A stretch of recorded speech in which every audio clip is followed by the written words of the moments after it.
నమస్కారం అండి. This is #యూ. కొడాలి వెంకటేశ్వరరావు అరెస్ట్ ఇప్పుడా అప్పుడా ఎప్పుడా అని చెప్పి అందరూ చూస్తుంటే ఈరోజు మనం అబ్జర్వ్ చేస్తే డిలేడ్ కనిపిస్తుంది.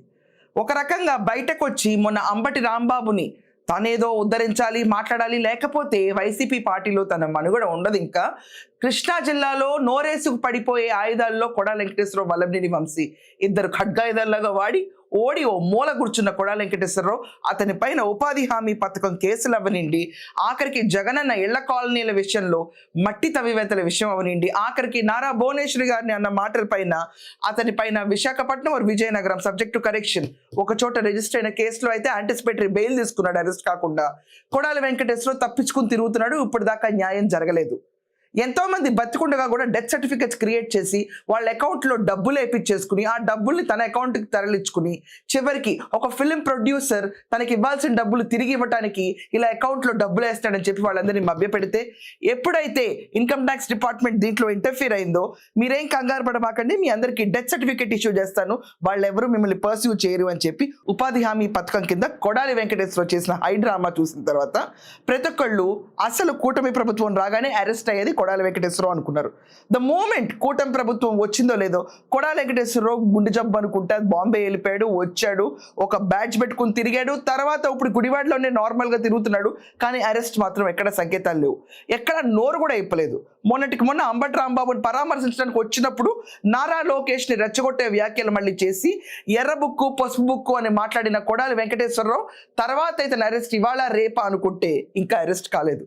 చూస్తే బయట చాలా మంది అంటున్నారు అతను చాలా మంది కమ్మ సామాజిక వర్గాల అడ్డు పెట్టుకుని రిక్వెస్ట్ చేర్చుకుని నేను ఇంకా నోరిప్పను అని నారా లోకేష్ గారి దగ్గరికి వెళ్ళి ప్రాణభిక్ష కోసం బ్రతిమాలుకున్నట్టు జైలు జీవితం నేను గడపలేను, 100 రోజులు నాకు నేను చెప్పుకున్నాను రాసుకున్నాను, కానీ 100 రోజులు కాదు కదా, ఒక్క రోజు కూడా నేను జైల్లో గడపలేను, అల్లాడిపోతాను. వల్లభనేని వంశీ పరిస్థితి చూశాను, 137 రోజులు గడిపాడు జైల్లో. At the same time Ambati Rambabu, Posani Krishnamurali, Chevireddy, Bhaskar Reddy ఇంతమందిని చూసిన తర్వాత నా నెంబర్ వస్తుందంటే నాకు భయంగా ఉందని చెప్పి చాలా మందితో మంతనాలు జరిపించుకుని నేను నోరు మూసుకు కూర్చుంటాను, ఇంకా రాజకీయాల్లో ఉండను అని చెప్పి బ్రతిమాలించుకున్నాడని సోషల్ మీడియాలో విపరీతంగా రూమర్ నడుస్తుంది.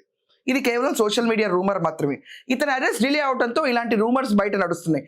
కానీ ఇదంతా అవాస్తవం అని మాత్రం క్లియర్గా అర్థమవుతుంది. అంత నడిపించుకోవాలి, అంత బతిమాలించుకోవాలనుకునే కొడాలి వెంకటేశ్వరరావు సో కాల్డ్ అంబటి రాంబాబుని పరామర్శించడానికి వచ్చినప్పుడు రెచ్చిపోయి మాట్లాడు. జస్ట్ ఇతను డిలే అయిందంతే ఇతను అరెస్ట్. కానీ అరెస్ట్ మాత్రం తజ్జం. ఎవరు చెప్పినా కూడా నారా లోకేష్ ఈ విషయంలో వింటారంటే అది కల్లా. ఎవరు చెప్పినా ఈ మాట నేను చచ్చినా నమ్మను అండ్ చాలా మంది నమ్మము అని రాస్తున్నారు ఇలాంటి రూమర్స్ కింద కమెంట్స్ కూడా. సో మీరు అందరూ అబ్జర్వ్ చేస్తే కొడాలి వెంకటేశ్వరరావు అరెస్ట్ ఎప్పుడు సైరన్ మోగుతూ కొడాలి వెంకటేశ్వరరావుకి ఎప్పుడు జైల్లోకి వెళ్తాడు, చేసిన పాపానికి ప్రక్షాళన ఎప్పుడు? మేబీ ఉగాది కంటే ముందు కొడాలి వెంకటేశ్వరరావు లోపలికి వెళ్తాడు. ద మోస్ట్ హిట్ క్యాండిడేట్ ఇప్పుడు హాట్ లిస్ట్ లో ఉన్న నెంబర్ 1 ఫ్లయింగ్ లో ఎగురుతున్న పేరు కొడాలి వెంకటేశ్వరరావు. ఉగాది కంటే ముందు క్యాబినెట్ రీషఫల్ అవ్వక ముందు most probably Kodali Venkateswararao jail జీవితం మొదలు పెడతాడని చెప్పి స్ట్రాంగ్ ఇన్ఫర్మేషన్ అందుతుంది. ఒకవేళ డిలే అయితే ఎప్పటికవుతుందో మీ అందరికీ ఏమైనా ఒపీనియన్ ఉంటే ఖచ్చితంగా ఒపీనియన్స్ కమెంట్స్లో మెన్షన్ చేయండి. That's all for now. Thank you.